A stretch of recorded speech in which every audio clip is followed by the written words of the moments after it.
itself for Black America in this country, which has been a violence and brutality towards Black men and women. But the song also deals with our own issues within the community and how do we change it. And it really resolutes to a place that it resolves to a place where it's like, hey, we're going to change this together. We're going to write a new story. So the song Black America, again, is featuring Stevie Wonder, and it's beautiful production by Kareem Riggins and Robert Glasper. And it's a call to action. It's movement. It's time. Well, what would you change if you could do one thing? I would create more jobs, like just within the poor neighborhoods, because I feel like I know for me and just human beings, when you have an opportunity to work, you're able to take care of your families. You're able to take care of your family, and you feel better about yourself, and you have more productive things to do. So that would be, if it was one thing. And I think we've teamed up with Starbucks when we saw you before on a 100,000 job initiative, which is something that we both felt were important, Starbucks and myself. So that's one of the things I for sure would want to improve. Creating jobs, creating opportunity, education, that has been really a big part of your story, Howard, and a big part of your drive within Starbucks. What's one thing you would change? What I would change is that when I grew up in a community not dissimilar to Jamaica, Queens, in Brooklyn, in Canarsie, in the projects, your station in life did not define you. The promise of America and the American dream was available. The question I have for myself is, for those kids that are growing up in those neighborhoods today, do they still have the same opportunity that I have? And I think that question is you really have to ask yourself, have we left those kids behind? Do you think we have? I think we have.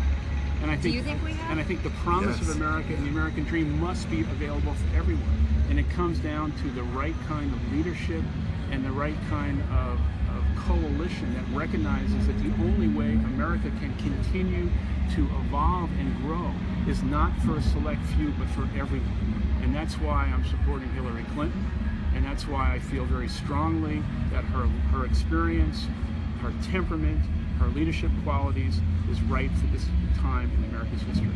I want to make sure that people out there know we want you to join the conversation. In your comments below, we're going to read your questions out loud, but I figured because this is all about voting, I wondered from both of you, what was your first time voting like? What year was it when you cast your first vote? The first time I voted was when George W. Bush was running, and I waited a while to vote, honestly, because I didn't.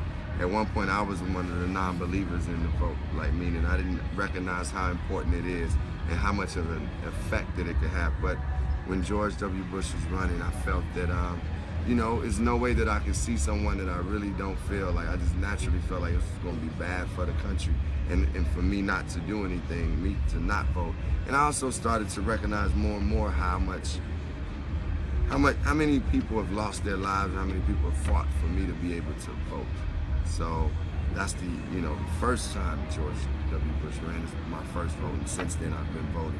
Howard, first vote. I have to really date myself and tell you how old I am, because my first opportunity to vote was during the Vietnam War, and the crisis that the country was going through at that time was so significant, and I thought for me to be able to vote during this time was so critically important. But I would also say to my own kids, there's never been a more important election in the history of America for this generation. Why do you say that? Well, because of the fragile issues that are facing the country, all of the global hotspots, and the need for sound, authentic leadership. And I think most importantly, the domestic front, to unite the country. This is not a time for division. This is not a time for bigotry. This is not a time for vitriolic fool's gold. This is a time to unite and bring people together, and most importantly, to create an optimistic view of what's possible for everyone. I thought, so I actually did some looking up, because I think a lot of the times we hear how important it is to get out and vote, but people don't know how close elections actually are. So I looked up some really close calls. So 1960, JFK defeated Nixon by less than one voter per precinct. So one vote in each precinct made the difference of who was ultimately our president in 1960. 1968, Nixon defeated Humphrey by less than 3 votes per precinct. So you really see anybody out there who's thinking, what difference does it make?